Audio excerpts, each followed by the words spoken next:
Thank you so much for coming. I truly think this is going to be an incredibly informative evening. This is just a subject that we all really need to know about. So I would like to present Nancy Burney. She is our parent volunteer who runs the educational program and the speaker series, and Nancy will introduce our incredible panel. Thank you very much.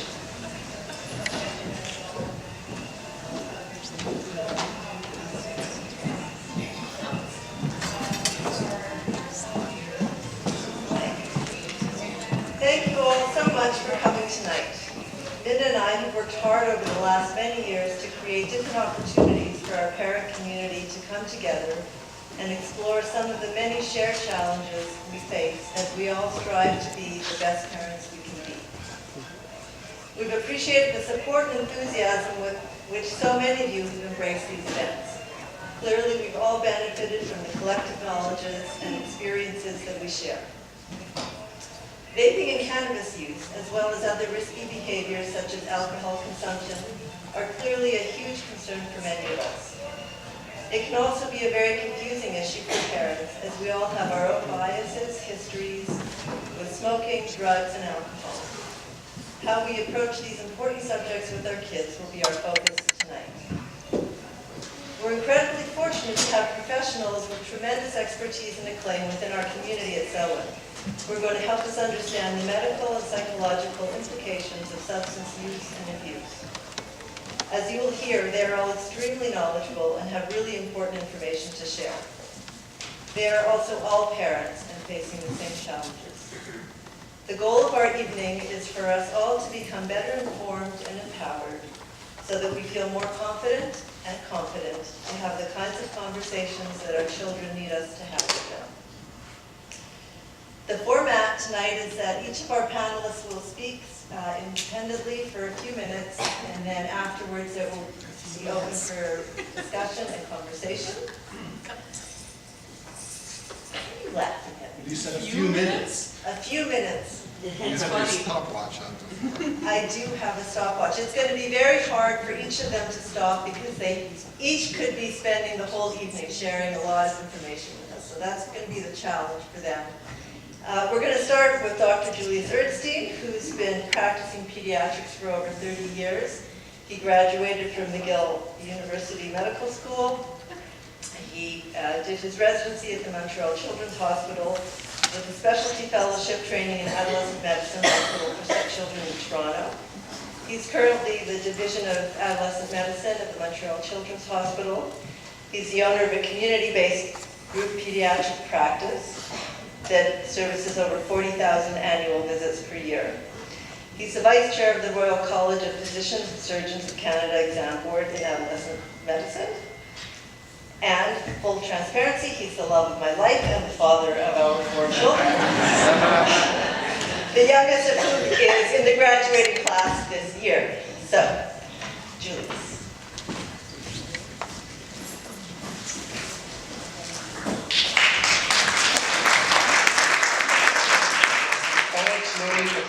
You haven't even heard what I have to say yet. So I'm not really accustomed to speaking in front of this kind of audience, I have to say. And when Nancy told me that I was speaking in February, I decided to prepare my presentation. I put together 64 slides for my PowerPoint presentation. It was full of graphs, it was full of data, and it also had a lot of really nice anecdotes. And Nancy told me I had 10 minutes to present it, so I gathered my family at the kitchen table and I said, okay, we're going to practice. And I started to give the presentation. And they had the stopwatch out. And after 5 slides, my daughter said, Dad, your 10 minutes are over. And it's very nice, all of your stories, but you didn't really tell us anything. So I guess I wanted to start off by telling you what I'm going to tell you. I'm going to tell you that smoking anything can have major detrimental consequences, that vaping may be less harmful but is not without risks, and that vaping rates are rising rapidly and constitute a public health crisis. Nicotine is a highly addictive and harmful drug, and adolescent brains are developing until probably 25 or if not more, and the scientific evidence is strong and credible that shows that cannabis can cause deleterious effects on the structure and function and cause changes to the brain. We've been incredibly successful as a society on combating tobacco. This study, the data here comes from the Canadian Students' Tobacco and Alcohol Drug Survey that happens every 2 years. And you can see that as a society, from combination of legislation and changing opinions, have accomplished a decrease in the consumption of tobacco by youth. The latest data from 2016-2017 shows a 3% past 30-day use of tobacco by youth, and less than 1% of youth are smoking on a daily basis. But we're here to talk about vaping, and the difference between vaping and smoking is the combustion. There are lots of different products that are out there. There are e-pipes, e-cigars, large tank devices, rechargeable devices, and e-cigarettes. It's not lit, but it's heated at a lower temperature. And many of these devices, actually, you can adjust the temperature with which you heat something to alter the effect of what you're consuming. We got a video, an attachment to one of the emails that said, well, read this article about vaping. And the first picture that pops out shows this cloud of smoke in front of this teenager or young adult. And we're supposed to think that that is vaping. It is vaping in large combustion, in large ones. But really, the most popular product that's in the market right now is this Juul. For $60, you can get this Juul with 4 additional pods, and it's very discreet. It looks like a USB key. I have one in my hand. It can be plugged into the computer, and then you change those pods. Each one of those, and you're not producing a big cloud of smoke. As a matter of fact, I could be standing right here, go like this, and hold my breath for a second, and then you would see nothing coming out. There are kids in every school who are smoking, who are vaping, in the bathroom, in the yards, and even in the classroom, and the people don't know it. They could be vaping in your house, in your bedrooms, and you may have a faint smell of one of the flavors, but you wouldn't see any large cloud of smoke, and you wouldn't even know that this is going on. But $60 is a lot to spend for teenagers. So, of course, the market produced cheaper things. Now, one of the most popular products is the Stealth product. It looks very similar to the Juul, but costs about half as much. And well, what about these little pods? And these are the packages. A beautiful pink package. It's called Sorbet with refillable pods. This one is flavored raspberry and sour apple. Sounds appealing, raspberry and sour apple. And each one of those little pods contains 2 milliliters per cartridge. And each one of those cartridges has 50 milligrams of nicotine per milliliter. So one of those little cartridges has 100 milligrams of nicotine, which is the equivalent of 2 complete packages of cigarettes. Which is shocking. And how often they change a pod or those refillables? It depends. They don't all have the same concentration, but those refillable cartridges vary between 1 package of cigarettes and 2 packages of cigarettes. So what's the big deal? Really, it's a delivery system. What is it delivering? You can say that some people will say, well, I'm getting a product without any nicotine, or I'm getting something else. Most of them still have nicotine. The big delivery is nicotine. There's a variety of other particles in there that are probably less toxic than smoking tobacco, but are still not harmless. Nicotine itself is a stimulant. It works on the brain similar to the parasympathetic nervous system, and it causes changes in your lungs, it causes changes in your circulation, it causes changes in your heart, it causes changes in all kinds of places, similar to other stimulants. But when the U.S. Surgeon General in the United States did the most comprehensive study and went and interviewed thousands upon thousands of teenagers, you know, e-cigarettes were first put out as a way to stop smoking. But most teenagers don't use it to stop smoking. As a matter of fact, it's the exact opposite. If you start vaping, the chances of you becoming a cigarette smoker are between 4 and 6 times higher than someone who hasn't started vaping. And most people try it because they're curious, or there's really kind of a nice flavor or a nice taste, or they don't really think it's very harmful. But how often is this really happening? Well, the data are pretty scary. I mean, I won't go through all of the numbers, but the bottom line is in the most recent 2016-2017, almost a quarter of kids have tried vaping, and in the past 30 days, 10% of them have been vaping. And if you're vaping something with a higher nicotine content, which is highly addictive, the chances of you continuing are high. So while we were tremendously successful in decreasing the rate of cigarette use, we are losing the battle in vaping. We are losing the battle in this product, and this is why it has been declared a public health emergency. Well, what about marijuana? Now, I'm sure most of you have heard of a joint, and some of you may have heard about a blunt. A blunt is a larger joint with more cannabis in there. Most of these, when you smell them, you can smell what marijuana smells like. Skunk weed, it's also called, and you can walk down any street downtown, and you will smell that there's marijuana there. And the Drug Enforcement Agency in the United States was looking at the concentration of THC, the active ingredient in cannabis, and in the early 90s, the concentration was about 3%. I gotta hurry up. It was about 3%. And now the concentration is probably between 15 and 18% in cannabis leaf and mechanisms. And the other mechanisms are concentrates or distillates. And there's a global term for it called dabbing. And there are all kinds of fancy terms which some of you may know and some of you may not know. But if you hear things like BHO, which is butane hash oil, or shatter, or juice, those are all referring to highly concentrated forms of cannabis. And what's important about that is the more purified it becomes, the less it smells. So you don't have that idea that someone is consuming cannabis, and the concentration in some of these things is astronomical. It's up to 80% of THC, of active ingredient in this stuff. So that's quite something. And why do people use it? People use it because it produces a mild euphoria and it produces relaxation. Adolescents, however, underestimate the negative consequences. We can talk about the cultural glorification and the hip-hop artists and the Seth Rogans of the world, and people say that it's a natural substance, so it's not going to be harmful, and some of the negative effects from marijuana consumption don't happen until early adulthood or later. And parents are lulled into a false sense of security. It's legal now. You just have to go downtown and you can see the Société Québécoise de Cannabis with the line around the block. And also there's big business in there. And there's purported beneficial effects. Everywhere you go, people are talking about the beneficial effects of CBD oil without necessarily, or CBD products, without necessarily any evidence that that is so.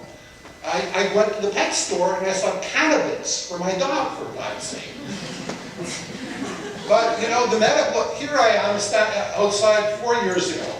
I was in British Columbia, and this is a medical marijuana factory. I was with a buddy, and he introduced me to a friend of his who had just gotten a license to produce this. And so he went to the bank, got thousands of dollars in loans approved, and he opened this medical marijuana factory. And last month, he sold it for $175 million. Crazy. But what's the evidence for the medical benefits? The National Adolescent Medicine Rounds, which I participated on last month, basically got this guy who is kind of the Canadian expert on the medical indications for marijuana. Very scant evidence, if any evidence at all, that it's beneficial.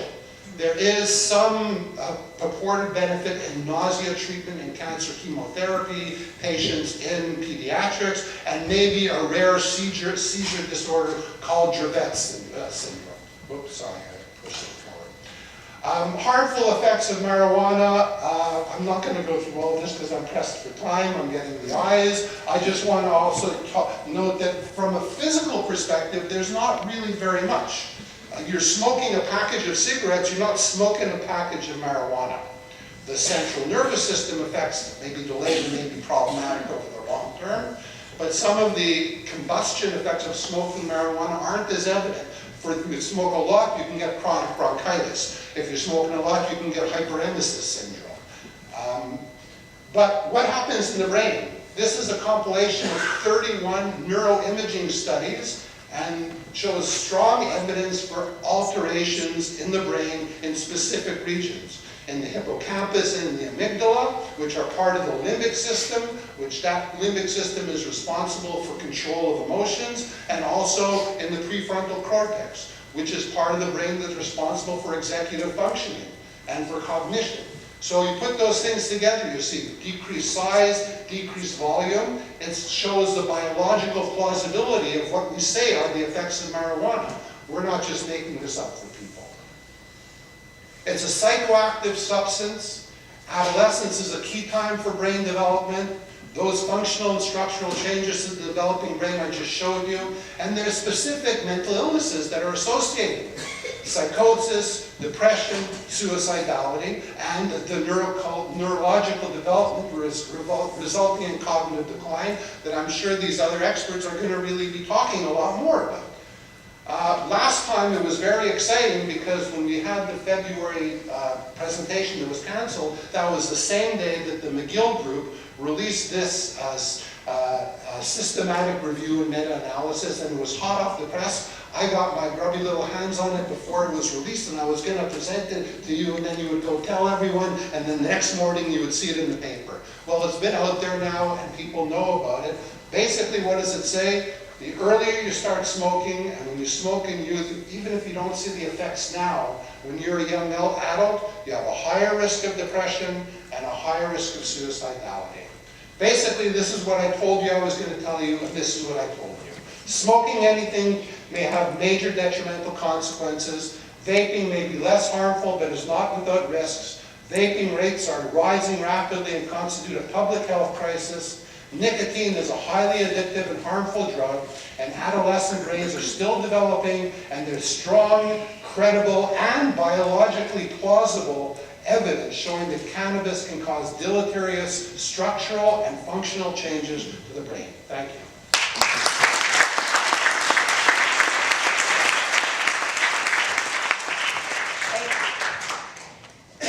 We'll have lots of time for questions and discussion after everybody's spoken, but next we're going to hear from Dr. Karine Igartua. She's also a graduate of McGill Medical School. She's a board member of the Association de Médecine Psychiatrique de Québec, pardon my French, and a delegate at the Federation of Medical Specialists in Quebec since 2007. In 2010, she was appointed Vice President of the AMPQ and was first elected President in 2013. She's finishing her second mandate and hopes to be elected for a third and final mandate this spring.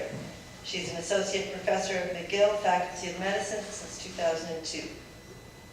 From 2004 to 2014, Dr. Igartua was the Director of Emergency Psychiatric Services at McGill University Health Center, where she continues to work as a psychiatrist.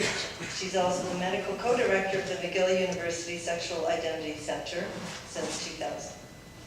Over the years, she's received various prizes and recognitions, including Innovation of the Year for the creation of music by the Quebec Association of Psychiatrists, Outstanding Psychiatrist Award awarded by the Alliance for Mentally Ill, and the Best Teacher Award awarded by the residents in psychiatry at McGill University. Her role as president of the Quebec Psychiatric Association has made her a spokesperson for the mental health risks of cannabis in the context of its legislation in Canada. In that context, she's been asked to speak nationally and internationally at scientific meetings, as well as with politicians, educators, and the media. Outside of her clinical, academic, and administrative roles in psychiatry, Dr. Igartua is the mother of 2 teenagers, one of whom is also in this year's graduating class, a hockey mom, coach, and player, a self-proclaimed chocoholic who enjoys spending her time in the country away from the chaos of the city. She ran her first sprint triathlon, congratulations, and hopes to run again this summer after recovering from a broken leg. Thank you. I think I exceeded that.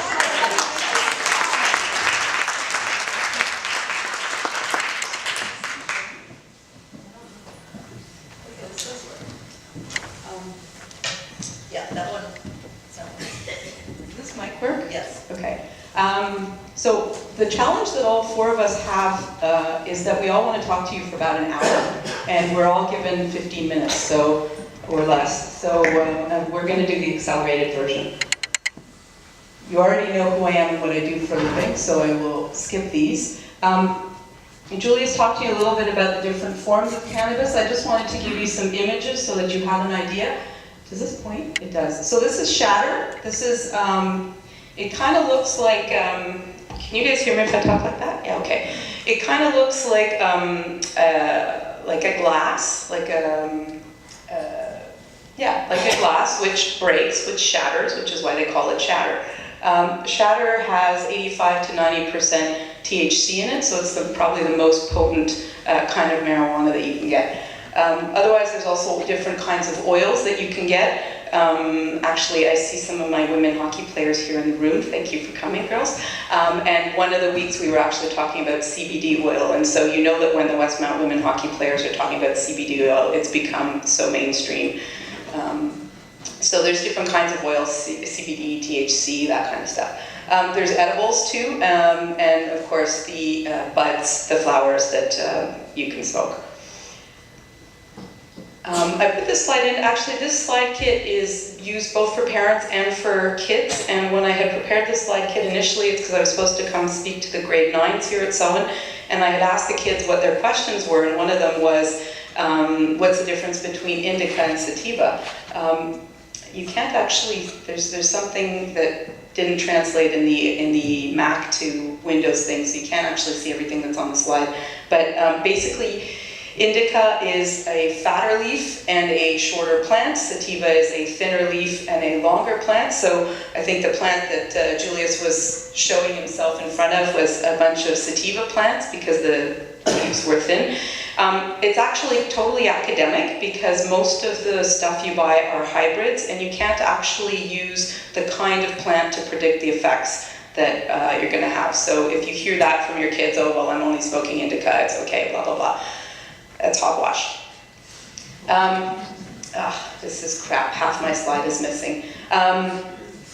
Jen, just FYI, this might happen to you too. So this at least you've got this part here, which is important.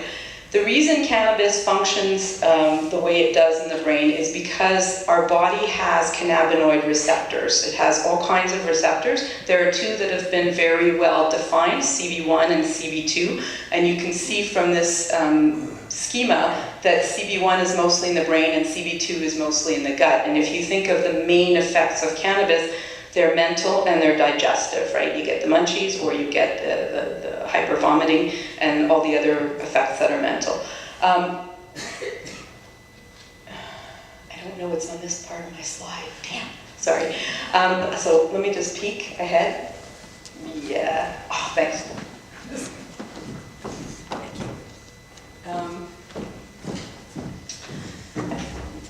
Sorry.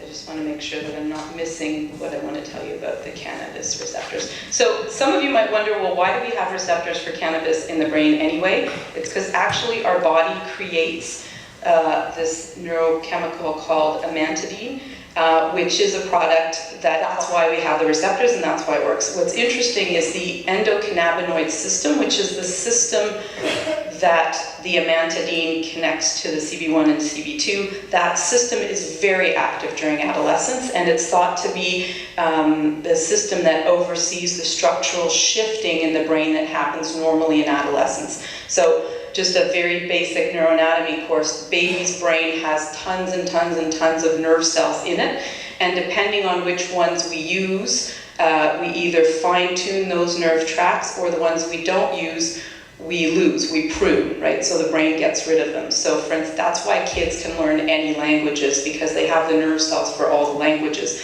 And by age 10, they've basically pruned the ones that they don't use, which is why when you learn a second language after age 10, you're always going to have a bit of an accent. Okay, so the endocannabinoid system is the system that helps modulate this pruning and this structural changes. So you can imagine that when you're putting in an outside source of cannabis on the brain, then you're affecting how it's going to develop. Now, in cannabis, there's actually 60 different kinds of cannabinoids. The two that are most well-known are THC and CBD, and those are the ones you're going to hear most about. Those are the ones that you're going to see on the packaging. If ever you buy the legal stuff at the SQDC, they'll tell you what the percentage of THC and CBD is over the years. Now, when I was a teenager, the cannabis that we had available to us had 3 to 4% THC and about 1% CBD.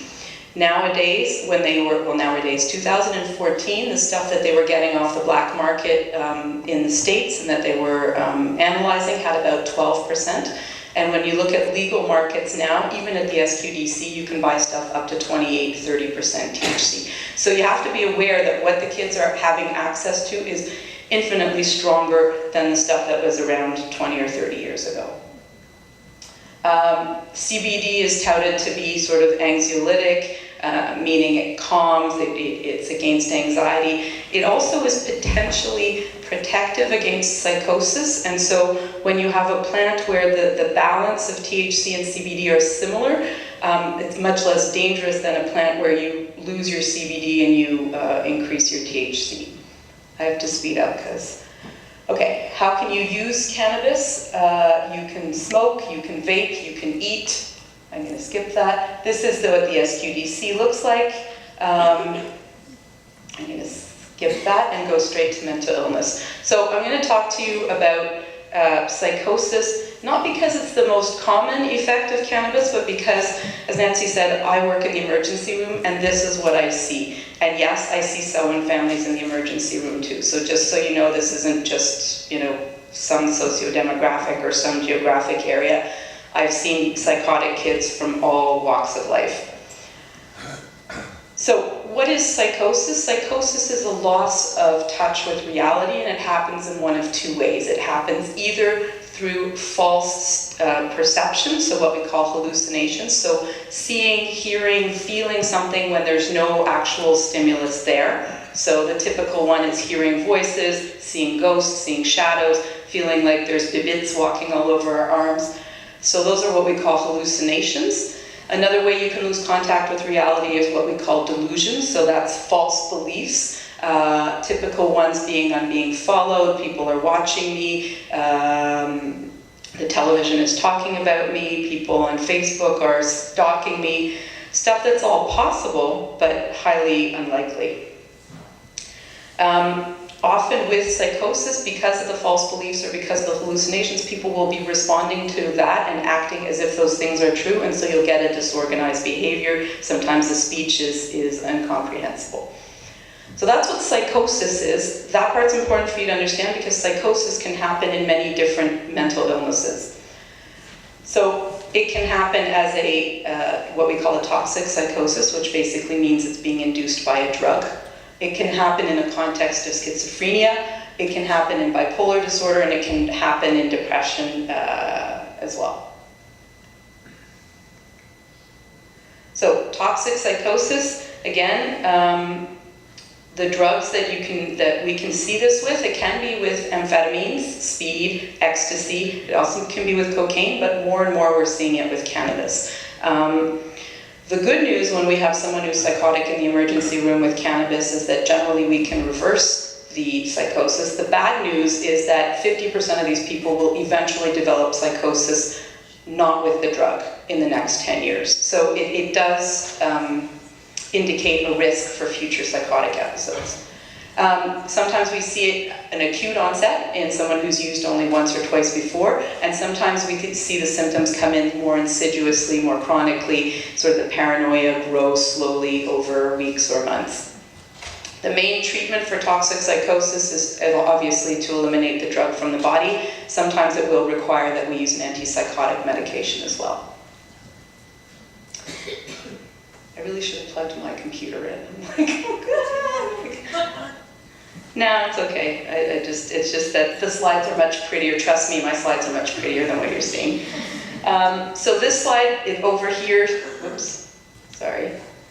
Over here says schizophrenia, 1% of the population. So this is what we're talking about now. So schizophrenia is when you have psychotic episodes, so those positive symptoms, which are delusions and hallucinations. accompanied with these negative symptoms, which is all the stuff that you lose. So you lose your social abilities, there's a kind of blunting or loss of emotion, there's attention and concentration difficulties, there's loss of autonomy, loss of functioning, and so in between the different psychotic episodes, there's kind of a gradual decline. Generally speaking, we need to use long-term antipsychotic medication at that point, and obviously prognosis is much worsened if the person continues to use. Major depression, I just want to have a word on this. It's not specifically connected as closely to cannabis, but cannabis can really mimic what major depression looks like. So major depression is not just I'm having a bad day, it's a sustained sadness that doesn't go away 2 weeks, 3 weeks, 4 weeks, months long.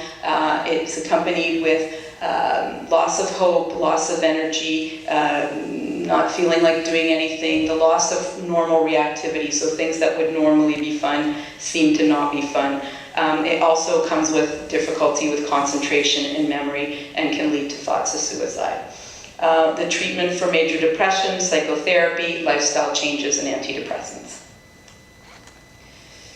Bipolar disorder, manic depression is when you have episodes of mania with episodes of depression. So depression, as I've just described, mania is kind of like the reverse of depression. So you have lots of energy, you have lots of projects, you're talking very fast, you don't need to sleep very much, life is great, you might even think you have special powers. The typical one that we're getting these days in the emergency room is, I'm the next rap star. That, I don't know why, that seems to be the fashion these years that, you know.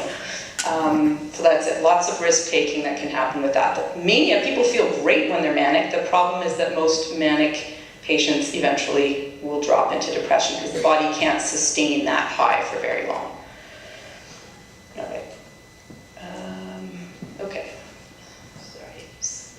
Okay, so this should say how to detect dangerous use of cannabis. So no cannabis use is 100% without risk. So what are the stuff that do indicate that there's an increased risk? So in the toxic psychosis realm, so it's unknown at this point who is at risk. We're actually looking at different genotypes and trying to figure out what genes actually put someone at risk for developing psychosis when they smoke cannabis. There's about 220 genes that they're looking at, but right now it's really too early to say that we have something that will determine the risk. The only thing we know is there's something genetic, so if there is psychosis in your family, you're more likely to develop psychosis. What we know is if you smoke cannabis even once in your life, your risk of psychosis increases by 40%. If you smoke cannabis regularly, your risk of psychosis goes up fourfold, so 390%. So like when people say there's no evidence that cannabis is linked to psychosis, it's just because they've got their head in the sand. There's plenty of evidence. Psychotic disorders arrive younger when you're using, and again, 50% of people that develop a toxic psychosis will develop a psychosis without drugs in the next 10 years. This slide is about substance use disorder. How do we know that we've gone from a use to an abuse? So we're looking at things like cravings, things like increasing doses, things like the incapacity to perform your daily activities,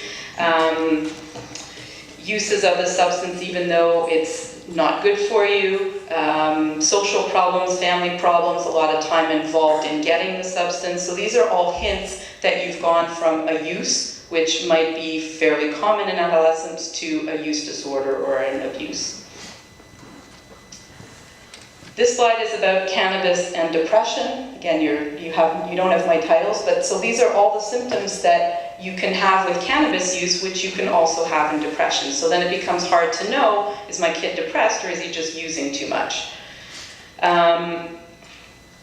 Cannabis and anxiety. Some people will say, oh, I smoke because it calms me down. Yes, it does initially calm you down, but the rebound anxiety is worse. So there's no evidence really that cannabis is useful for treating anxiety.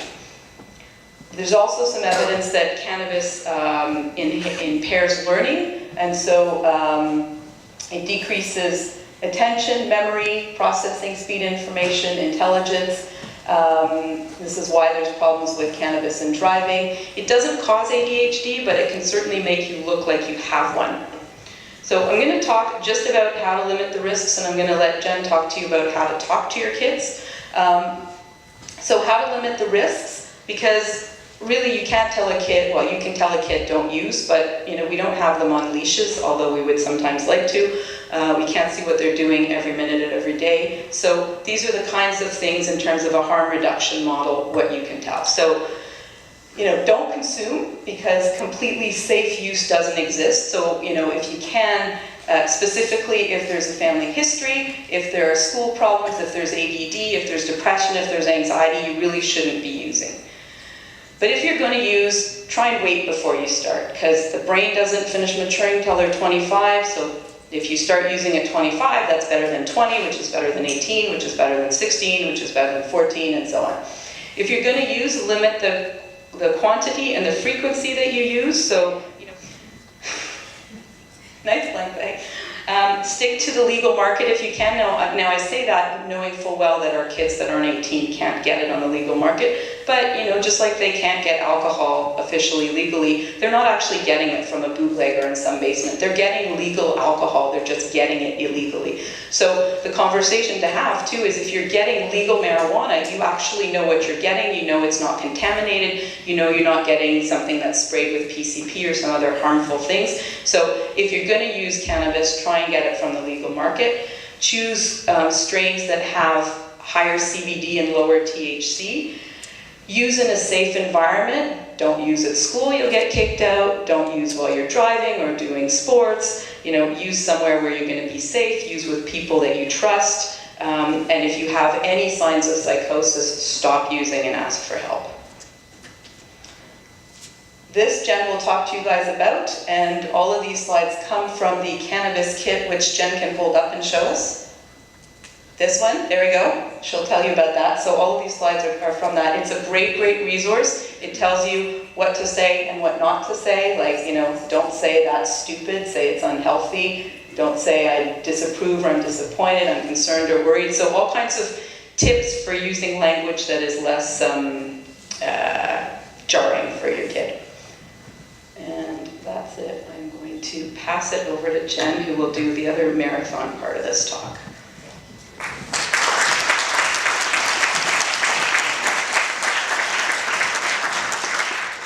For those of you, some of you are here not from Selwyn, but those who are here from Selwyn, you did receive the download for that cannabis toolkit that Kimmy was just talking about. And if you didn't notice that you received it, just let Minna know and she'll send it out to you again. Which will be great. So now, Patricia, you're up next. So Dr. Patricia Conrad is a full professor in the Department of Psychiatry at the University of Montreal. And she's a clinical psychologist and professor of psychiatry. Her research team is based at St. Justine's. She was previously a senior clinical lecturer in the addictions department of King's College in London. Her research focuses on cognitive, personality, and biological risk factors for the development and maintenance of drug use and the factors that mediate the concurrence of addictive behaviors with other mental disorders. Her research findings have led to the development of a new approach to substance abuse treatment and prevention that target personality risk factors and the underlying motivational determinants of drug use in subtypes of substance misusers. She developed the Preventure program, which is identified as an evidence-based drug and alcohol prevention program by a number of national registries of evidence-based programs and the U.S. Surgeon General's Report on Addiction. Dr. Conrad was a member of the King's College London Research Ethics Committee and served as the chair of the Institute of Psychiatry Research and Ethics Committee. She's an associate editor of current reviews in drug abuse and consults to the UN and European Commission on guidelines for drug and alcohol prevention and has published extensively on this issue. Dr. Conrad, I can't get into it now, has been enough. She's been the recipient of numerous awards and distinctions, but I will let her speak for herself.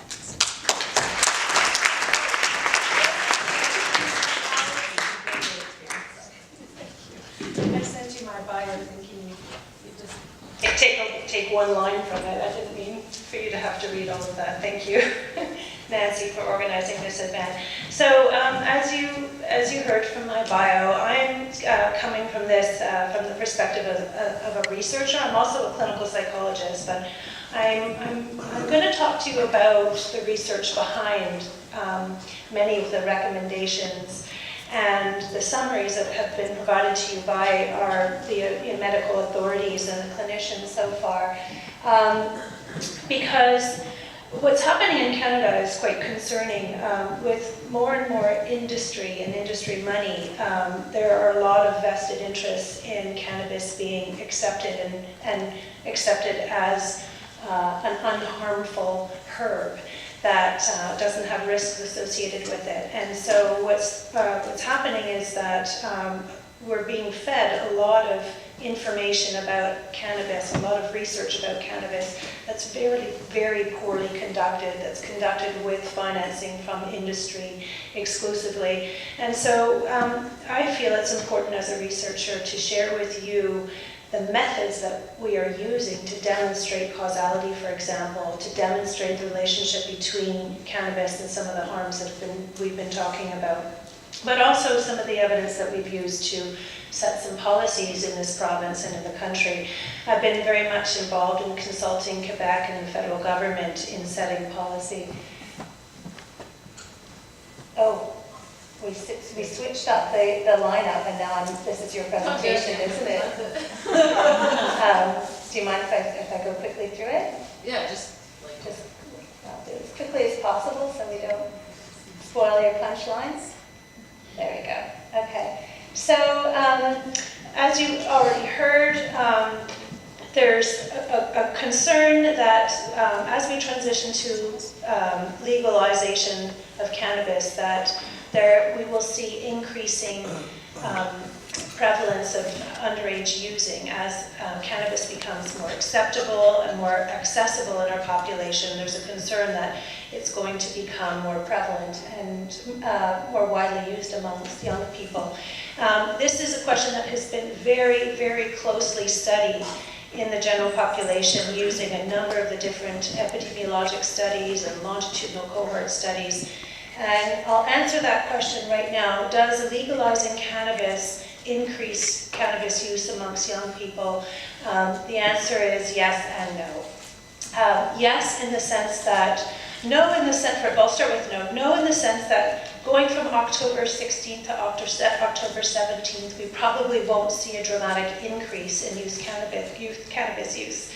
But the process of a population legalizing cannabis certainly does lead to increasing rates of use amongst young people. And it's directly related to adults developing more favorable attitudes about cannabis. So young people are more likely to use more heavily if they live in cultures where adults have liberal and accepting views of cannabis. So this is an example of the data that came out of Colorado. And what you see is comparing Colorado and other states that went through a commercialization or legalization process compared to states in the US that have yet to do that. It's not the act of passing these laws, it's the whole process of voting for politicians who will pass these laws and so on. But what that means is, yes, there will be more people, more young people in our society who will be using and who will be accessing cannabis through this process. There are also some really unintended consequences to legalization for young people. So these again are data from Colorado as they went through the commercialization process. This is something that weighed into the Quebec's decision to increase the legal age limits for cannabis, and that was these unintended consequences. So one of the problems that they saw was that because you ended up passing legal age limits, through the process of legalizing cannabis, one way in which they address this concern about young people and the impact of legalization on young people is that most policymakers decided, well, we'll really crack down hard on young underage cannabis use. And the unintended consequence to that is that they saw more school exclusions and more its relationship to risk for addiction. Again, using epidemiologic studies and longitudinal studies, it's been demonstrated over and over that the earlier the age of onset of cannabis use, the greater your risk for all forms of addiction. And this is an example of a study that was just published last year in the Canadian Journal of Psychiatry by a former graduate student of mine, Natalie Castellanos-Ryan, who's now a professor in psychoeducation at University of Montreal. And she took, so Centristine specializes very much, is known all over the world for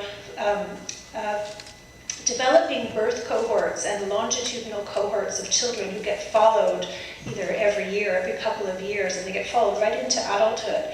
And so we have these amazing databases where we can ask questions like, if you're an early onset user, are you at greater risk for addiction? And what is the causal pathway to addiction? And so what you see here, what you don't see here, apologies for the quality of this slide, but basically what she showed is that there are a number of early pre-morbid or pre-drug use risk factors, such as impulsive personality, fathers who use alcohol or who have alcohol use disorders, having deviant friends, having lower parental supervision. All of these contribute to the likelihood of a young person becoming an early onset user. If they become an early onset user, over and above all these risk factors, they're at much higher risk of becoming a drug abuser by 28 years of age. And all of their consumption at 17 years of age, their delinquency, all of that kind of mediates, it kind of explains how the early onset use then leads to problematic use. And what was really great about this study is that what they estimated was that for every year that you could delay the onset of cannabis use, you could reduce someone's risk for an addiction by 31%. That's how strong the link is. That's how robust the relationship is. And now another big question is this question of cannabis and psychosis. So, for example, I'm not sure if any of you saw me contributing to the public health campaign for the federal government as cannabis was being legalized. And I agreed to be on that campaign to talk about the link between cannabis and psychosis. And when I showed up for that campaign, there was nothing in the script that referred to psychosis, and I ended up having a bit of a battle on set in front of the camera, insisting that we talk about cannabis. And the issue was that Health Canada didn't really want to scare the public as we were rolling out our legalization policies. So that discussion wasn't had, and we just didn't talk about it as we rolled out cannabis. But as you've already heard, there's this very clear link, and it comes from a variety of different types of literature. So, for example, what you see in the emergency is the acute effects of cannabis. And cannabis intoxication will increase your psychotic symptoms and induce a psychotic state. But what we've also shown is that it increases your risk for enduring mental illness involving psychotic symptoms. So I've been studying risk for psychosis for almost 20 years now, and what we find in the UK and in longitudinal studies in the Netherlands and in Montreal is that you have 3 different trajectories of psychotic-like experiences, and children as young as 12 years of age will report psychotic-like experiences. It's not schizophrenia, it's not psychosis. But at 12 years of age, there's a small portion of the population who can tell you that they have some of these symptoms already. And it exists on a continuum. And what we show is that 85% of the population has very few of these symptoms. About 15% of adolescents will report some of these psychotic-like experiences, and half of them will report them early in adolescence, and then they'll grow out of it, they'll mature out of it, they'll figure out how to explain their world, not involving these kind of odd explanations. But the other half don't grow out of it, and they start to show increasing psychotic experiences every year. Well, guess what predicts who's likely to be in that increasing trajectory of psychosis symptoms? Cannabis use. And that's been shown over and over again in a number of things. This is a local study. This is a study that I did in Montreal when I first moved back to Montreal in 2010. It was funded by CIHR, and what we did is we went to a number of high schools in Montreal, and we recruited the 7th grade class across 35 high schools in Montreal. Half of the schools were randomized to deliver a targeted prevention program, and I'll tell you about that in a second. The other half were not. And then what we did is we followed the entire grade for 5 years, from 7th grade to 11th grade. So from the computer laboratory, we administered a number of different psychological tests. We asked them about their substance use, all highly confidentially, but we also delivered neuropsychological tasks from the school laboratory. And so but we also had some parallel neuroimaging studies, but using this data set, we've ended up having this very valuable, highly sensitive longitudinal data set to be able to do some causal modeling. So many of you know that Montreal is now the mecca for machine learning, and thanks to a couple of mathematicians and computer scientists at the University of Montreal, I mean, we really are the epicenter in terms of developing mathematical models to handle big data. Another thing that's happening, kind of the next wave of machine learning is around causal modeling, is basically using machines to understand why, not necessarily to predict who is at risk or to predict cases, for example, but to truly understand things. So I refer you to Judea Perel's recent book on the Book of Why. It's for a lay audience. But basically, using this approach, what we did is we modeled how it is that the relationship between cognitive development and the development of substance use patterns. And the way in which you do that is essentially you have to account for the fact that cognitive functions and your risk for substance use are related through a number of different processes and different types of relationships. So the first way they could be related is through some kind of common underlying vulnerability. So in our models, what we do is we account for the likelihood that someone will become a substance user if they have a certain psychological or neuropsychological profile. Over and above that then, what we do is we start to test some causal hypotheses, like if you see an increase in your substance use relative to your overall general tendency to use substances in a given year, if your substance use increases, what is the impact on your cognitive functioning? And then we can even test things like neurotoxicity, which is if you return to your mean level of substance use, will you see an impact of your substance use last year on next year's cognitive functioning? And so this is where you're getting this message from. This is the kind of data and kind of study that is contributing to these messages, these public health messages. So I'm going to end here. I'm just going to walk you through this very complicated slide, but these are, as you see, growth curves. So teenagers in the 7th, 8th, 9th, and 10th grade are making fewer errors on a working memory task. They're getting better on a perceptual reasoning task, like a performance IQ task. They're getting better at recalling things, so just general memory or episodic memory. And they're making fewer errors on inhibitory control tasks. If you were never a cannabis user, you're better on all of these tasks. If you're prone to cannabis use, you're worse on these tasks. If you used cannabis in that particular year, there's an even further impact on your cognitive functioning.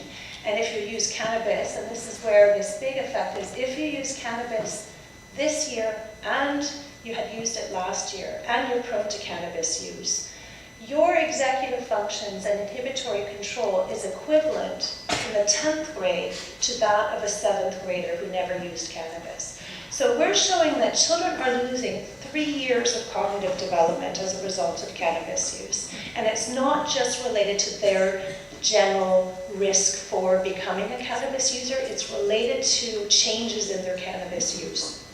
And if you're, so it was going to happen at some point. There's my messed up slide. So, taking this idea of causal modeling even further, this is one of the most robust tests of demonstrating causality using observed data. What we showed here is that every year that we measured cannabis, 1 year later, we saw increases in psychosis symptoms. And this is in a Montreal sample. Some of your kids might have been in this study. And so every year we tested this effect, we showed that cannabis last year increased your risk for experiencing psychotic symptoms. And that was over and above the relationship between psychosis proneness and cannabis proneness. So I'm going to, I keep going to my computer, I'm going to quickly end my talk. I was going to show you some of the biologic basis of some of these effects, but I'm going to end my talk by very quickly giving you a bit of a primer on, so what can we do about it. I also am an expert in prevention, drug and alcohol prevention programs. What we know about just waiting until someone develops a substance use disorder is a really bad idea for 2 reasons. Substance use disorder treatments are only mildly effective, and the majority of people with substance use disorders either don't access treatment or experience a whole decade of harm before ever receiving treatment. It's not an option, and it shouldn't be an option for our population.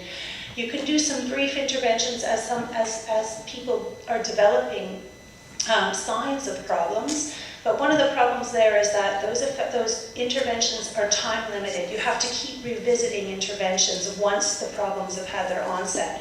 An argument for prevention, well, what does universal drug education do for this problem? There are a number of systematic reviews. Simply talking to kids about drugs and informing them on the harms of drugs has been shown to be ineffective. Okay, you need to do more than simply informing kids on the harms of drugs. What you need to do are deliver interventions that transfer skills to young people, coping strategies, drug refusal skills. It's difficult to do. You need to transfer skills to families and to communities. Another thing you can do is you can deliver that kind of intensive intervention, a skill-building intervention, to those who we know are at greater risk. And I think that's the topic for potentially another talk, is who's at greater risk. The spoiler is we have a number of personality traits, and are they using it in front of their kids? So there's a lot you can do yourselves, but simply talking about it has not been shown to be highly effective. It's transferring skills, good cognitive behavioral skills to young people, stress management skills, and also addressing mental health concerns early. And I'll end it there. Thank you.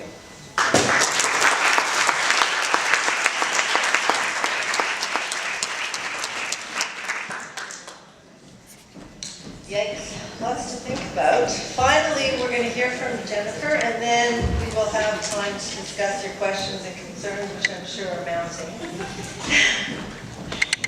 Dr. Jennifer Payne is a community-based psychiatrist who provides psychiatric assessments, psychopharmacological consultations, and treatment recommendations for adolescents and adults suffering from the full spectrum of mental health disorders. She works closely with primary care practitioners and pediatricians in the Montreal area. Her goal is to support mental health and recovery at the first line of care. By intervening at this stage, she hopes to improve the quality of life of her patients and reduce overall disability and chronicity for mental health disorders. Dr. Payne started her clinical years at the Jewish General Hospital and the McGill University Mental Health Service, and in 2009 made the decision to go into full-time community-based practice. She regularly gives educational talks to primary care practitioners. Dr. Payne is also the proud mother of 10-year-old Gabriella and 13-year-old Aiden, who started Selwyn in grade 7 this past fall. Her favorite quote is, "Mental illness is not a choice, but recovery is."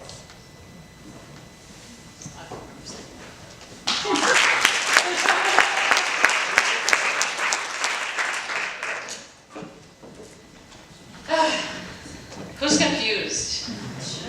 Anybody? I am. So I'm going to try to really, I was trying to delete my slides as everybody was talking and saying all the things I prepped. But unfortunately, it's all on one giant USB, and you weren't getting my email with my changes. So, actually, that wasn't my first slide. That was my first slide. There's something smoky in the air, and it smells like raspberry sorbet. There you go. So as Nancy said, basically I'm a community psychiatrist, which means I'm kind of second line of care. Maybe first line is the pediatrician or the family docs. And then when they're a little bit concerned about diagnosis, meds, whatever, they come to me. And then when I fail, they go to Dr. Gartua. So essentially my practice is a general practice, ages 14 plus. But I will say that I have a growing adolescent population. And I don't think it's because of your parenting, or mine. I think it's obviously, number one, the destigmatization of all of the mental health, which is awesome. And also all the buzz about vaping and the legalization of cannabis, so it's a cause for concern. Basically, I just want to let you guys know what I'm seeing in my practice with respect to adolescents and vaping and cannabis, and hopefully give you some quick strategies on the top that you should have with them.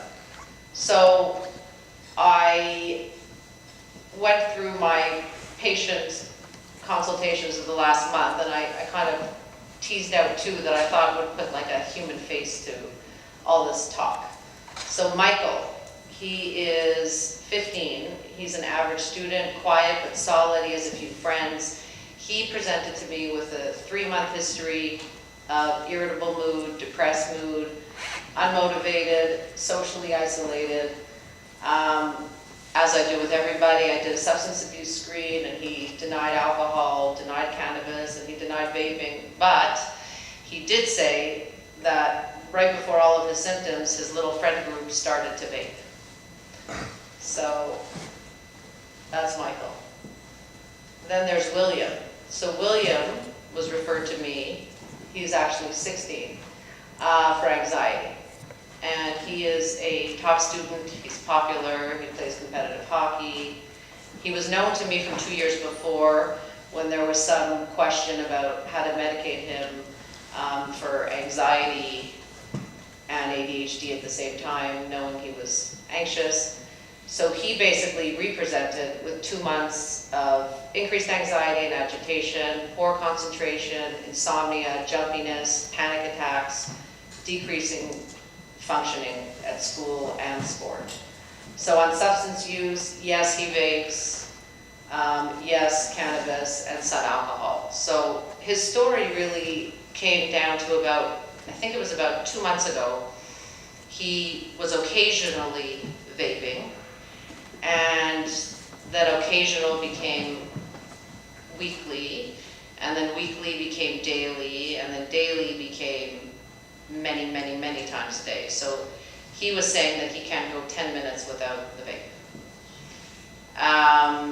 It's quite remarkable to watch, because when you're trying to do an interview that's supposed to last about 50 minutes, and they're holding on to the vape.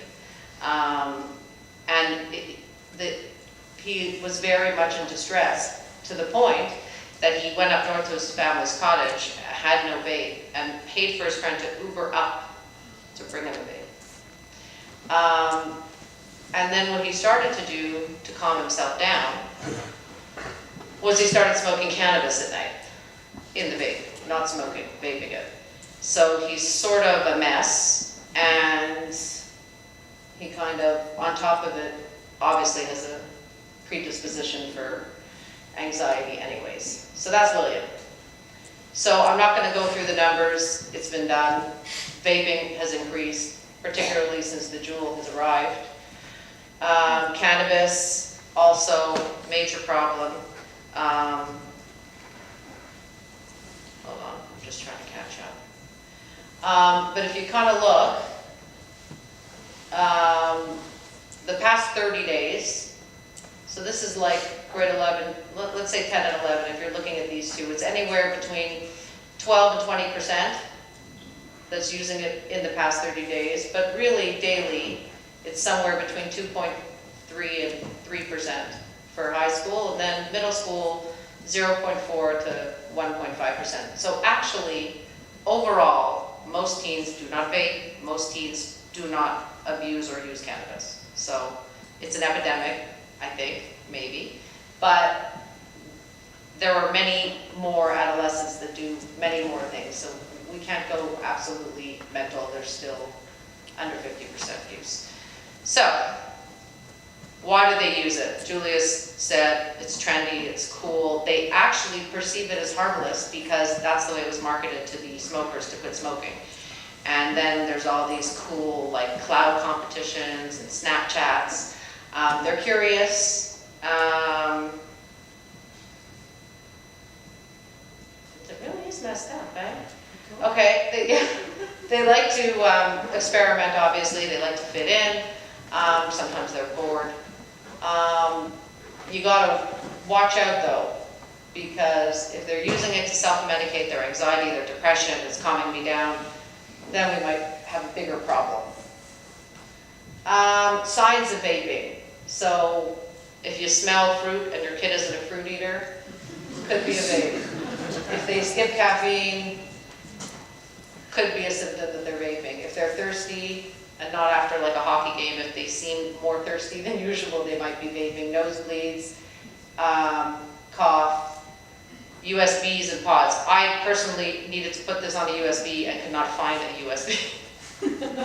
So USBs aren't such a huge thing, so if you're starting to notice lots of them, could be a problem. Change in sleep patterns, lying, obviously being secretive, ignoring their responsibilities, and then withdrawal would be like coming off cigarettes, like they are agitated and like very stressed. Signs of cannabis, red eyes, giggling, falling all over the place, brain fog, change in friend group, drug stuff, lying, as was said before. So instead of OMG, you're gonna take a deep breath, because now we're getting to good stuff. Basically, I like to sort of tell the parents of the teens that the best way to really talk to them is remember the 4 E's. So you want to engage them, you want to educate them, you want to empower them, and you want to express your views. So step one, engage. First of all, do not engage your child while he or she is high. Do not engage your child if you are high. Mistake number one. So, not the time. Let them sleep it off, and then you can have a chat. Natural settings are the best. Just, you can sort of, in the car, if you drive your kid, or if you go for walks, side by side, I find more helpful than like staring your kid in the face. Try to drive by parts of town where like there's clouds at bus stops, or right after school ends, certain schools. I notice all the time when I'm coming to, they're not Southern students, but I do see students in uniforms with vapes like the minute they're off their school grounds. So you might want to plan a drive-by and be like, hey, what's that? Like, you just want to make it very natural. You want to be open-minded. Really, just ask them, like, what do you think? I went to this talk, I didn't really understand much of it. Is this a thing? Is this not a thing? What does it look like? Can you show me a picture? Definitely, you want to listen way more than you talk. That's like rule number one. Just hold it in, deep breath. Then you want to educate. You want to educate your kids about their brain. Tell them it's not grown. Teenage brain, very focused here in the limbic system. The amygdala, our fight, our flight, our emotional response to everything, very, very developed in the adolescent brain. This part of our brain, which is what makes us plan and rational and think and pause, is not developed till they're 25. So they're really all gas, no brakes. And you gotta tell that to them. That's what it is. It's just the way it is. So that brain is impulsive, self-conscious, thrill-seeking, so it's not their fault, it just is. And when they're ready, they might pause and make a decision as an adult. The vaping facts, as Julia said, it's not just water vapor, there's toxins in it, there often can be THC and a child don't know yet. But again, most teens don't vape, but that could be changing. Cannabis facts was done well. I always try to say that you got to really pay attention to the driving, because everyone thinks they can drive high. But really, with their brain the way it is undeveloped, then they're gonna get into a car, and chances are if they're smoking cannabis, they're also drinking alcohol, so it's like a total disaster. So cars are terrible. Dr. Gartua explained that your risk of serious mental illness goes up 2 to 7% if you start as a teen, and that's huge. I did my fellowship actually in first episode psychosis. 2 to 7 times. Yeah, what did I say? Percent. Oh, sorry. Thank you. And in my fellowship, I actually studied the teens sort of converting into psychosis, and if we can find early risk factors to catch them as they were turning. Anyways, all we know is that psychosis is toxic to your brain. Anyone who has a psychotic disorder is going to lose brain cells. The earlier you're going to present with psychosis, the worse your functional outcome is going to be. It's as simple as that. So if you can avoid any risk of psychosis and delay it till later, you want to do that because it's really not a nice thing. We don't know a lot. The researchers are very busy at work. But I think we know some stuff. And really, just to kind of tie it up, you want to empower. That's your step 3. And I like to use the REAL acronym: refuse, explain, avoid, leave. So just, it comes from some public campaign about keeping it real. So how are you going to do all of those things? Well, you can be very innovative and really work with your kid on the things that they can say. So, number 1, say no. Like strong eye contact, no. Repeat no, no thanks, not right now. Basically just make it clear you just don't want it. You can tell your child to say, you can, I'm not going to.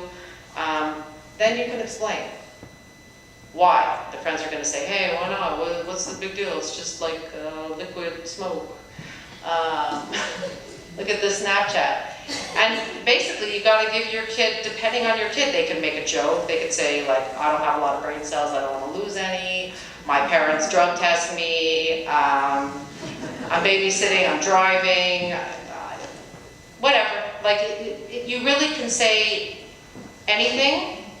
It might screw up my hockey. The coach is very crazy. I'm not going to get scouted to prep school. Whatever. I have a doctor's appointment, and people think doctors can like tell your toxins without a drug screen, but that's good. They really do cancel when they're high. For me, it's funny. Then you want to teach them avoid. So you know there's a big party. You know there's a big overnight. You know everyone's going to said park.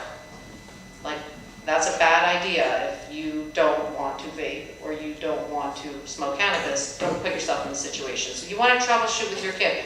Where are people vaping? Is it like on the bus, outside the bus, in the metro, near Dawson? Like, where are they going? And then you basically got to tell your kids, leave.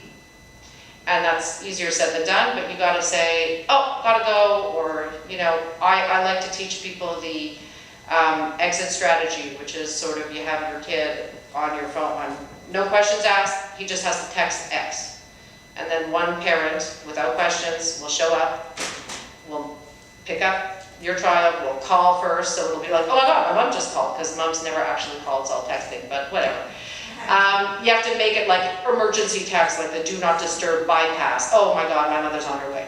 So it lets them leave, and then you just repeat. Do this again and practice and say, what would you say if, you know, you're going to the Drake concert and he's, I don't know, and you just practice. And you say, what should I say? You kind of have to make it a conversation. And then step 4, which I think we forget, because our kids don't listen. They tune us out, they put on the headphones, they go to their phone, they slam doors, they nod, they shrug, all sorts of grunt. Grunt is a big one. Really, they do, they grunt. You want to express your views, because actually I think, and the research does support it, that parents really are the biggest influencers in their kids' life. And Dr. Hannaford, I think in one of the multiple open houses I went to and deciding to come here, kept saying that you really are the most important people in your kids' lives. And they will internalize your belief system. So if you say, I am anti-cannabis, I am anti-vaping, they will put that in their head. They might make mistakes and error, but they will internalize that. I believe that over time. When kids come in and say, I know my parents will be so disappointed, It's over and over again. The kids have that. They have a good thing of that. So then if all is said and done, and you find the vape on your couch in your cottage, as some people on the panel have, you got to go with the harm reduction, which is basically accepting the use and trying to limit its harm. And with vaping, you want to avoid dual use, so if you're going to vape, don't smoke. You want to try to find diacetyl-free juice, that's the popcorn lung thing, but good luck. That's for like the big vapors, like the tanks. You want to minimize your number of puffs, so you could kind of say just take a shallow fake puff, because no one will really know. Don't do any cloud chasing competitions, it's really stupid. But don't say the word stupid, because that is in the cannabis talk kit. That is unhealthy. Yes. And maybe you want to set a quit date, help them. So I have a lot of people saying, what am I going to do? I'm addicted. So bring them to the doctor. We are reasonably versed in ideas. And there's going to be tons and tons of things online anyways. They can text to talk. It's amazing what's out there, really. Cannabis, as Dr. Gartua said, you want to delay it. You want to think of your personal consequences. Like, what if that university finds out that I got caught smoking cannabis? Am I going to still be able to play hockey for them? So you got to just think long term. Think, is this going to affect me? Think, well, maybe I have an uncle that's a little bit paranoid, I heard. So you want to sort of think about how it could affect you in the long term. You want to avoid deeply inhaling it, which sounds sort of silly, but if you take a very deep breath, you're going to get more in. If you take a shallow little breath, it's kind of like filling your alcohol glass. That's for another talk, with half 7-Up. That's a trick. Don't synthetics are bad. Don't smoke it. I told you about the exit plan. And that's it. We have lots of resources. Hopefully you guys have been informed and not scared, because I think really everybody has to take a deep breath. There are lots of things that our kids have to deal with every day, and this is just one more. And it's kind of interesting to see how quickly we've all kind of responded, and I think the future is bright. And that is it.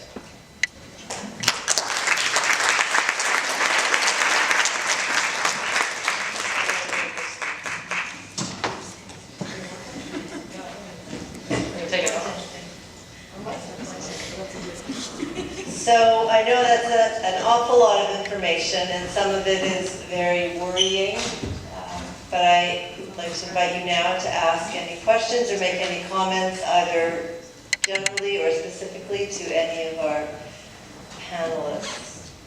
I don't know if anybody's going to need the mic to do that.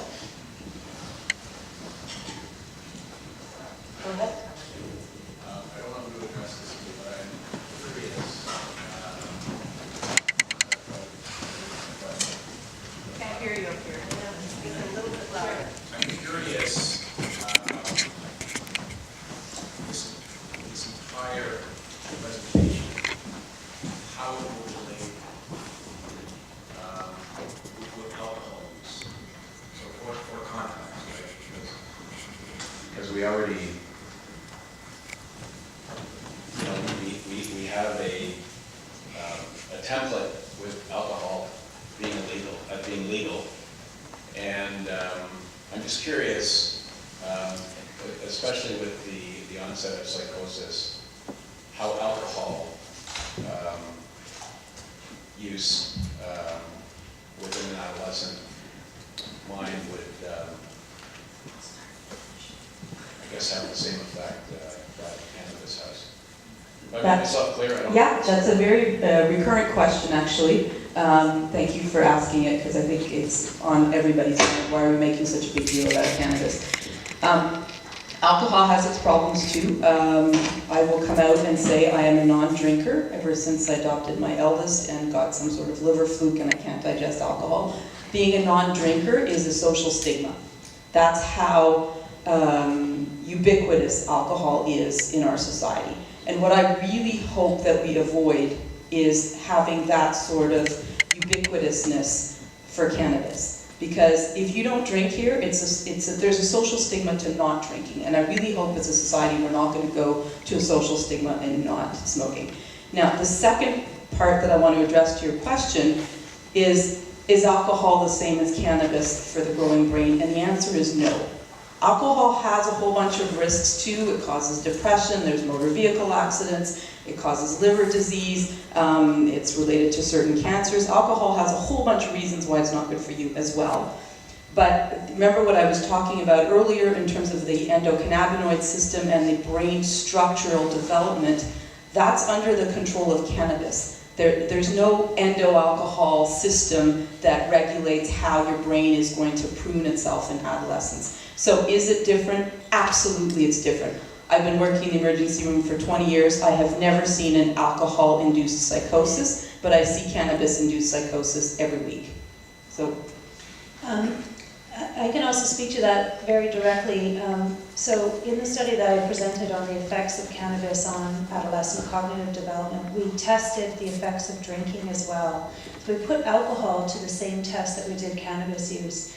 And we found that, yes, there's a relationship between cognitive functioning and risk for alcohol use, early onset alcohol use, but there was no detrimental effect of alcohol on cognitive development. So something about the human brain is more resilient to the harmful effects of alcohol during that period. But what we know is that older adults at much higher levels of alcohol consumption, alcohol is very, very bad for your brain. So that's very clearly demonstrated, but there's this paradox in the findings. The adolescent brain doesn't appear to be as sensitive to the harmful effects of alcohol as it is to cannabis. Do you want to add something?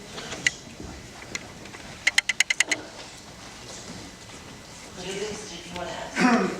The only thing that I would add is that from a pediatric perspective, if we look at the Montreal Children's Hospital emergency room, there's not a week that goes by that someone doesn't come in, or more than one person comes in intoxicated with alcohol. Intoxicated, it's not psychotic. Yeah, but if you talk about cannabis consumption, of the 1,500 emergency room visits in pediatrics, and part of the problem is that we don't really see it very often in the younger adolescent, but with time, those risks increase. So if you go to the Douglas Hospital, for example, where they have the early onset psychosis program, where Dr. Ashok Mala runs it, the rates of psychosis associated with cannabis use are very, very high.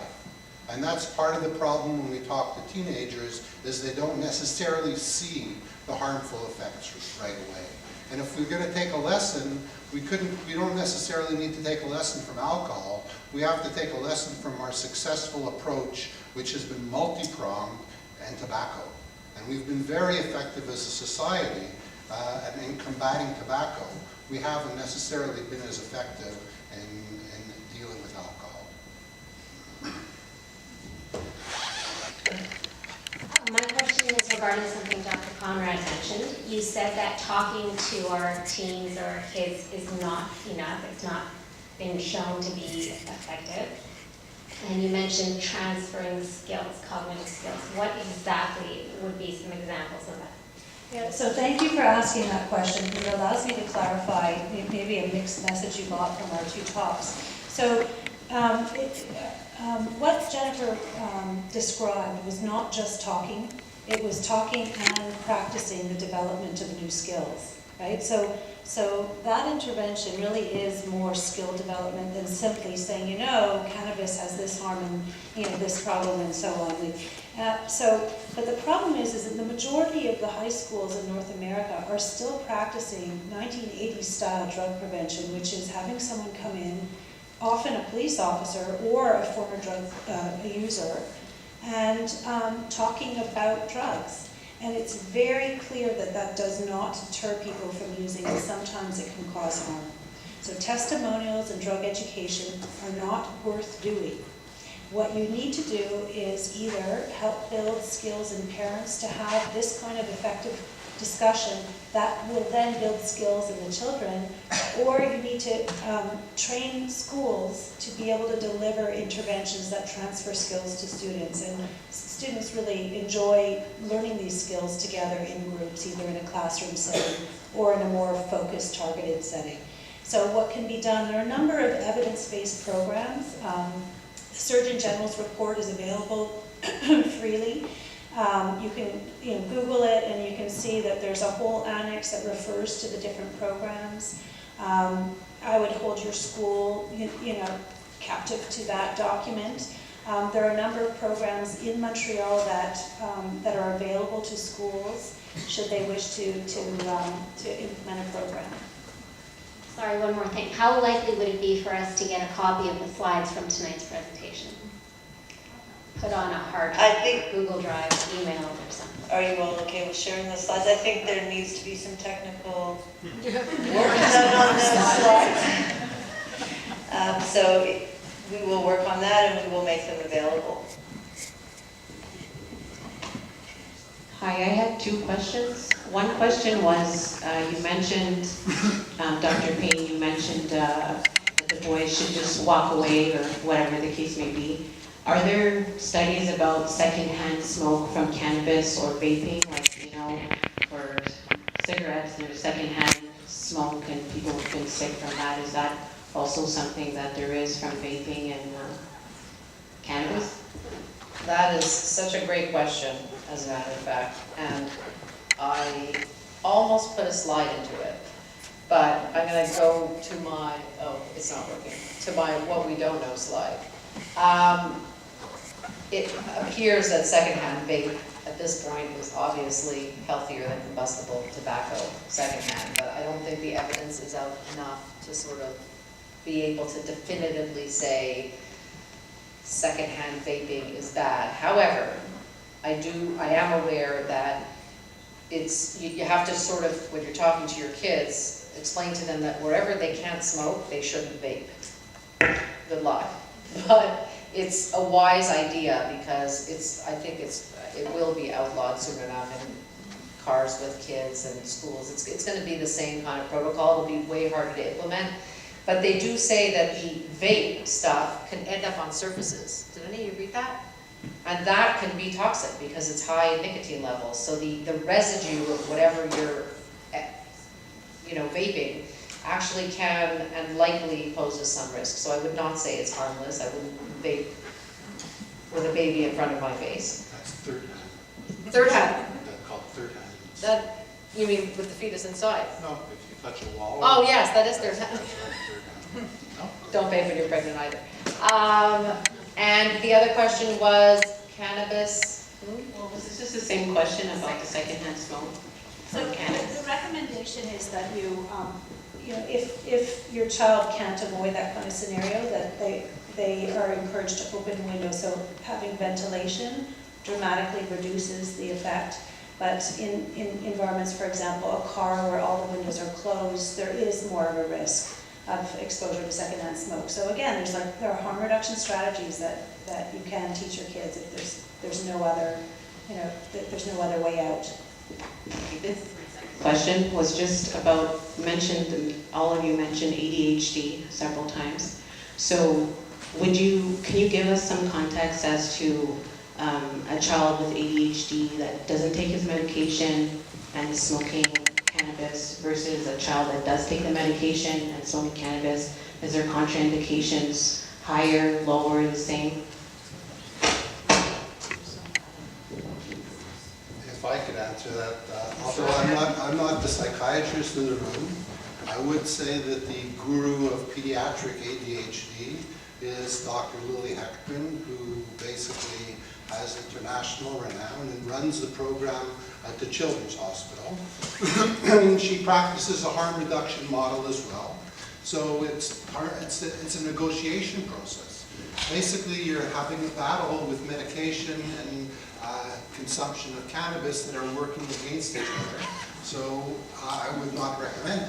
However, I must say that from a diagnostic perspective, we see a lot of kids who come to the adolescent clinic, for example, who smoke cannabis at night, they tell me that it helps them it makes them go to sleep, helps them relax, and it's probably one of those diagnostic clues for undiagnosed attention deficit disorder and people who should be properly medicated.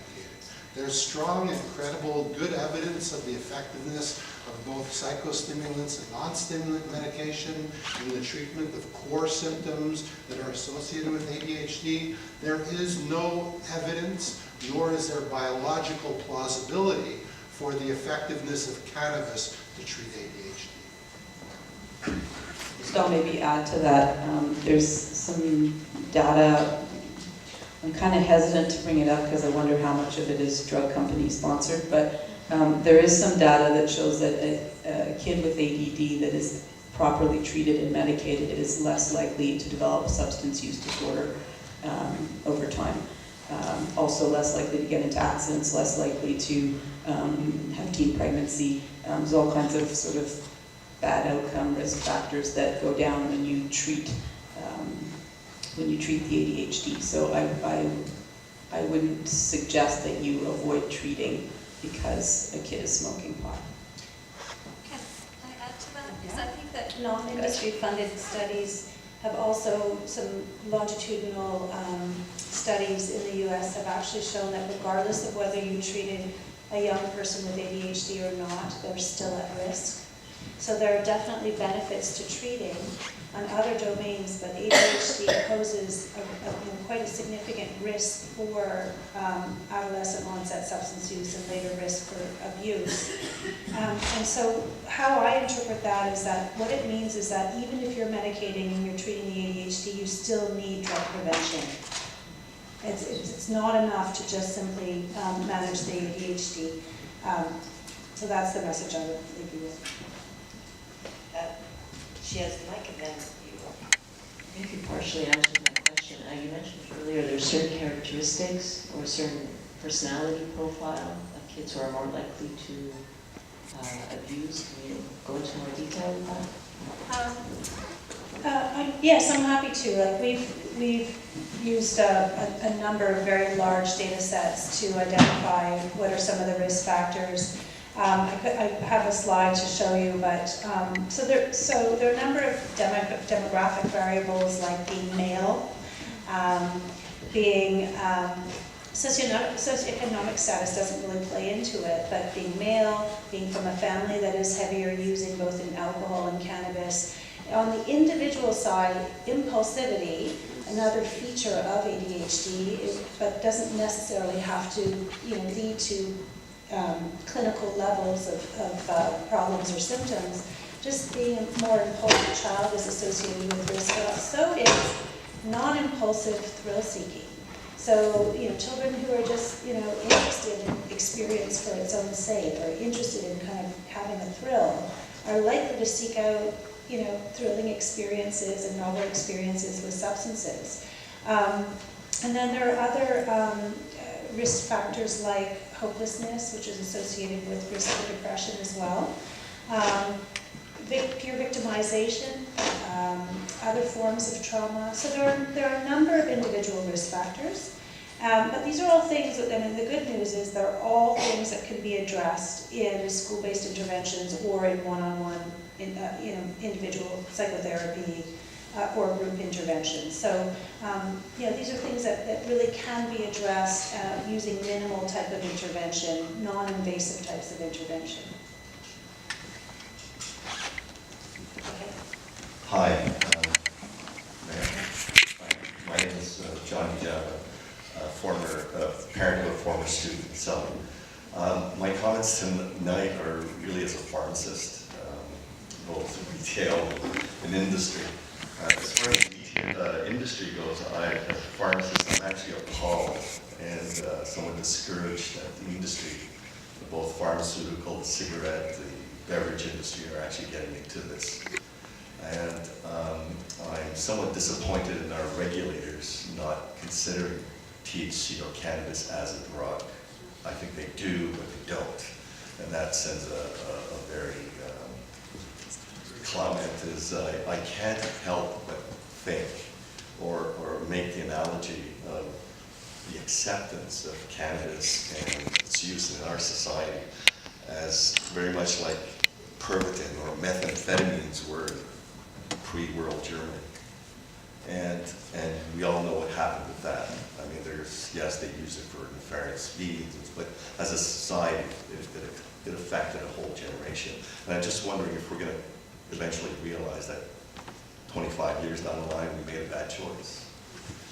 But still, that doesn't hide the fact that, there's still a lot of issues with, with incarceration of first-time users and underage kids and overpopulating our prisons. That's a whole different kettle of fish. But as a pharmacist, I'm thinking, this is still a drug, And yes, I still prefer they buying it legally, and rather than buying their stuff from a basement somewhere. Anyways, this is just a comment I wanted to make. Awesome comment. You could definitely join our panel. Very interesting, very thought-provoking. I think what it comes down to is we have to deal with what we have, and this is the reality. So whether we're backpedaling or not, I think we have to really just try to do what didn't work in the 80s and try better. And I think also you can't minimize that there's also so many other things as a pharmacist.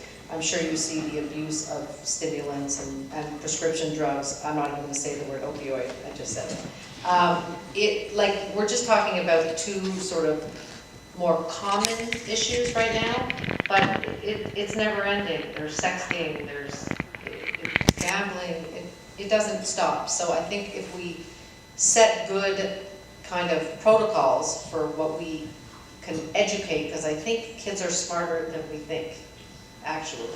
And if you really educate them, not necessarily with big words or massive research, but instead of sort of saying, no, you can't, say, we don't believe it's a good thing. That is our view. Obviously model that behavior. And then what you want to do is help the child think about how to make decisions. And that can go with anything in life, consensual sex, getting into a car. You have to kind of empower them. I think what we didn't do in the 80s or 90s is that we sort of told them. It was like a lecture. And I don't know that lectures are so effective. You'll tell us after tonight. But generally, if it's more that they're engaged and they have to think, it's like a whole new wave of learning, right? We all have computers and calculators, so who needs the times tables? But you have to know to do the times. So I kind of think that's like a better way to think in this very fast-paced culture. Hi, two of you mentioned something called popcorn loan with respect to vaping. What is that?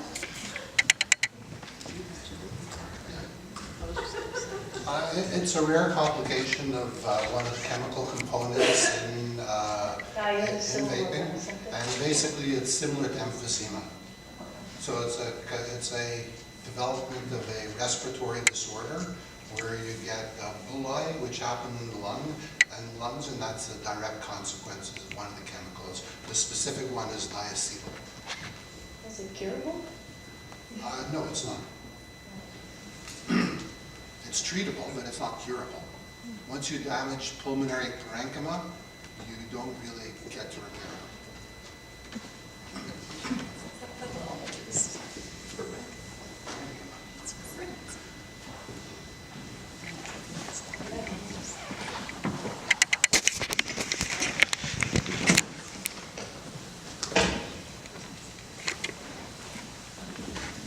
First, thank you for being here and giving us this presentation. It was informative and I definitely enjoyed it. I guess maybe a question and a comment. My question is, obviously the part that people will often say is, but if I just eat a cannabis muffin, is that okay? Is that going to affect my brain? So I guess that would be my question on the medical side. Basically, if they're using either oils or edibles, if that'll either affect them if they never decide to smoke it, but they just decide to eat lots of muffins. And the second part was, which is kind of what I use as a deterrent. I rarely go through airports because I fly airplanes. So I had to get something that you have up on your table, and I had to get it repaired. So I had an appointment to get one repaired. And when I got there, the individual who came to help me repair my computer, he didn't need a drug test to know if he was consuming. So I quickly went to the manager and asked, can you please find me somebody else who's not going to get me arrested when I clear the airport security? It took about 45 minutes until they found somebody who wasn't smoking that day. So besides all the use of people who are consuming and maybe damaging their brains, getting arrested when you go to the States is not fun if they swipe your computer and see traces of pot or whatever else. So that's just my comment. And you can probably tell I'm not really for cannabis. Maybe the psychosis is you don't know if you pressured your attorney general into doing something she didn't want. But anyway, thank you. The question about edibles is a very good one. What I skipped over quickly because we all had too much material is that the difference between when you vape or when you smoke, it goes to your lung, from your lung it goes to the bloodstream, from the bloodstream it goes to the brain, happens within minutes. So you take a puff, you wait a minute or two, and you know how much of an effect you're getting. The problem with edibles is you eat it, it goes through your digestive system, it goes through your stomach, your esophagus, and by the time you digest, and then it goes to the blood and finally to the brain, you've got an hour and a half, 2 hours before you're getting your maximal effect. So the big problem with edibles is the potential for overdose, because you have your hash brownie, and half an hour later you're not high. You get frustrated, you get impatient, you have another. And maybe if you're really impatient, you have a third. And so you've tripled your dose before you've actually gotten your first dose in your bloodstream. So that's one of the big problems with edibles. The other thing is because it takes longer to hit your bloodstream, it also takes longer to come out of your bloodstream. So you'll be high for longer. Does it affect your brain? Of course it does. Same way, I mean, once it hits your bloodstream, it's going all over. It's not because it just started in your gut that it's going to stay in your gut. Blood goes all over the body, so it's going to go to the brain in the same way. It's just that it's going to go there slower. So the big risk with edibles is overdose.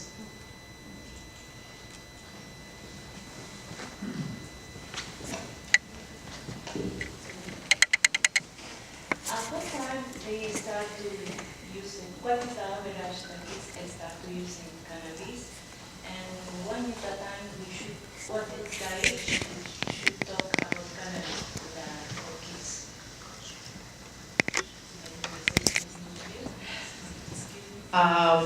That's an amazing question. I think maybe there are some people here with kids in elementary school. If you are, I commend you because you're doing the right thing. No age is too early. I think it's got to be part of the everyday vernacular of this is drugs, this is vaping, this is pot. And you see, I actually happened to last night ask both of my children, age 10 and 13, and they really saw it very differently, like what's bad about drugs at 10 and what's bad about drugs at 13. So as your kids age, they will understand more. And I think that you have to know your child, because every child develops and progresses a different way. But I think you got to start like by age 10. They have to know, because they will teach you by 13. And they might teach you wrong, except apparently there was a good person that came and spoke with very good information. That's what I received from my 13-year-old here at Sullivan from Jean Lapointe. So even though that's not evidence-based, I think it was effective.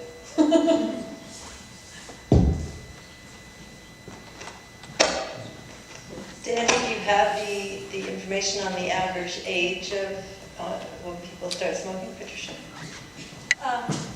Well, it's in the 7th grade, it's less than 5%, and then every year there's about a 10% increase in prevalence. So by the end of the 11th grade, you have almost half of young people indicating that they've tried in the past year. Half of those are using about 10 times a year. So the tricky thing about cannabis, it's more like tobacco than it is like alcohol in terms of its use profile and its addiction profile for young people. So you end up with like 1 in 10 high school seniors leave high school being regular, almost daily cannabis users. So it's more like tobacco. Very, very few young people drink daily. Very few people drink daily. Yeah, it's happening, every year. It's just becoming more and more common, or more prevalent depending on the age group. Good evening. My name is Maria Cristina. Since you talk about elementary, I pop up because I have a 10 years old boy, and he really gave me a class already. And I'm sure it's not himself. I'm involved with activities here in the school, and I just can hear that this is a topic already. So there is information about the consequence for a brain, but addressed to a kid. Is a way that I can find information about the consequence of using all this cannabis and vaping or things for kids, because it's not the same approach for a teenager. So I'm very concerned, and this is why I'm here, because in my house, cannabis is a topic. The first time that I talked to my parents about cannabis, I was probably 16 years old, and I'm having a 10 years old boy. So I just want to communicate one thing about risk. So this is what's confusing about how to talk to your kids about it, is sharing information about risks and harm with young people. Is, it's important that they're informed, but it has not been shown to change their behavior. And why is that? Because the young people who are early onset users are using because they want to take risks, and to take those risks regardless of how much they know about what happens to their brains when they use. It's about putting themselves at risk. That's what the behavior is. And so if you think of it that way, it's not really just kind of, not being informed about the harms of cannabis. It's about, doing things that are a little dangerous and a little unknown. It's about doing things that are exciting and risky and against adult culture. And so that's what needs to be addressed if you want to prevent early onset substance use. And there are ways to do it. It's a lot harder than simply have a conversation about the harms of cannabis. It involves young people talking about risk-taking together. It involves, finding pro-social ways for young people to have an autonomous life where they are being challenged, right? It's giving them confidence to take risks in pro-social ways. So it's a little more difficult than simply convincing a young person that cannabis is bad for you. The other thing is addressing, some of the mental health concerns that go along with being at risk for heavy and early onset cannabis use. So a young person who's frustrated, turned off of school, hopeless about being a good student, for example, that feels awful. And it's that feeling inside, that horrible feeling inside, is what makes a young person choose to use regularly and continue to use. It's not just about not knowing about the harms. I hope that's communicated.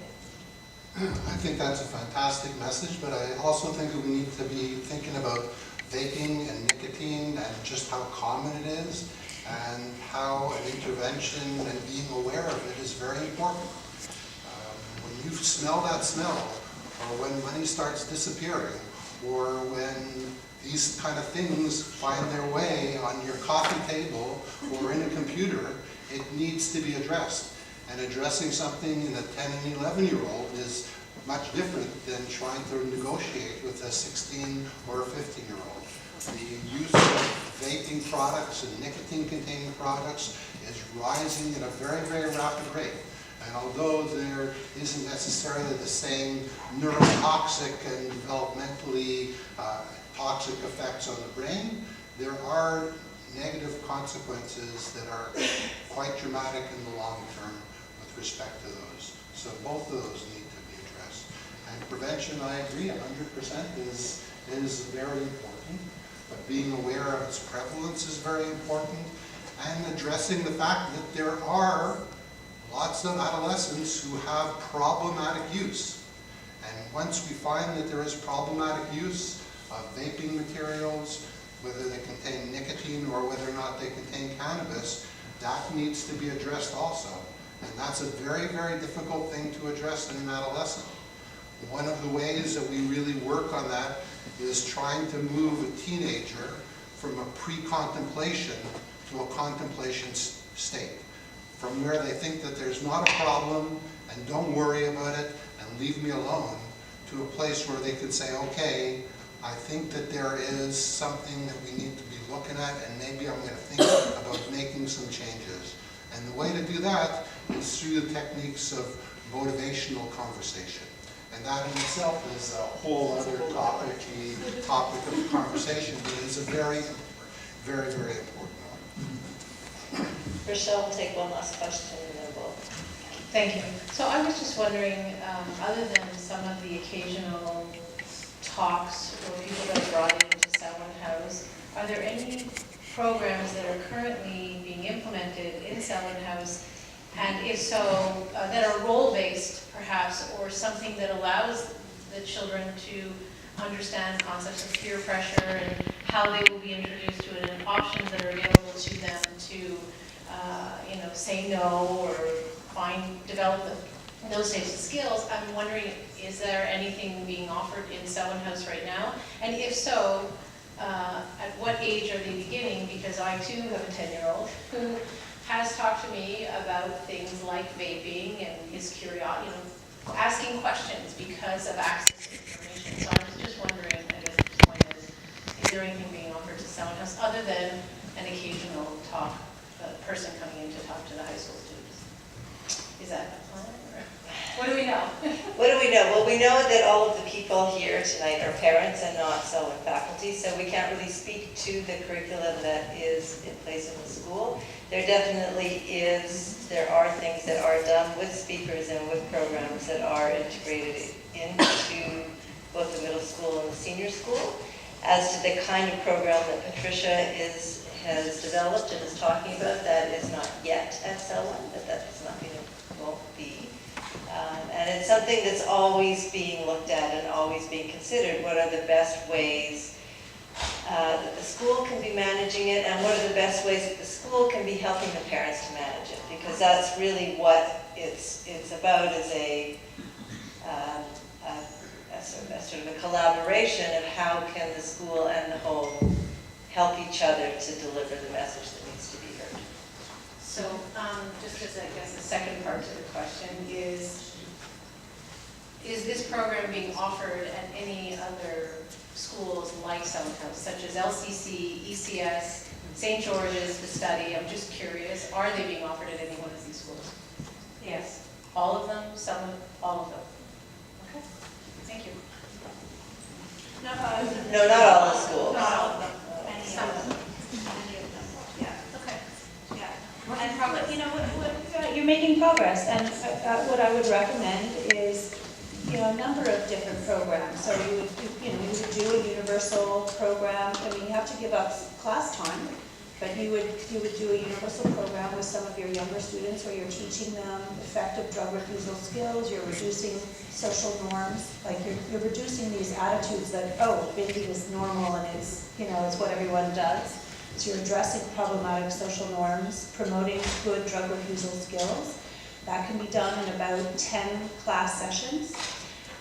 And then I would recommend a program in the 8th grade where you're also targeting some of the more riskier profiles, so that you're helping young sensation seekers or young impulsive kids learn how to manage being a sensation seeker. How do you get through adolescence being a healthy sensation seeker? And this program and other programs show is that if you equip a sensation seeker with good cognitive behavioral self-management skills, they do really well in life and they can avoid drug use. And if you help those early onset users delay their use, the whole school benefits. The whole school is protected because there are fewer of these early onset users.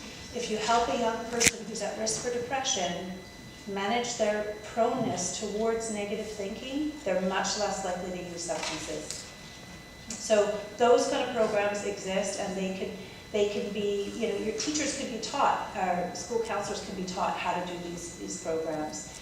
And then what happens in the public schools is programs like Foster will come, and any student who is identified as having some early signs of problems, they get motivational interviewing. And there's systematic screening in all the public schools to access that kind of intervention, but it happens in the school. So that's another program that really could benefit students at Sound House. Those are the three I would recommend. Thank you all. Thank you especially to our panelists. Thank you all for coming and staying. I know it was an awful lot of information, a lot to think about. I hope you leave feeling informed and encouraged and empowered. And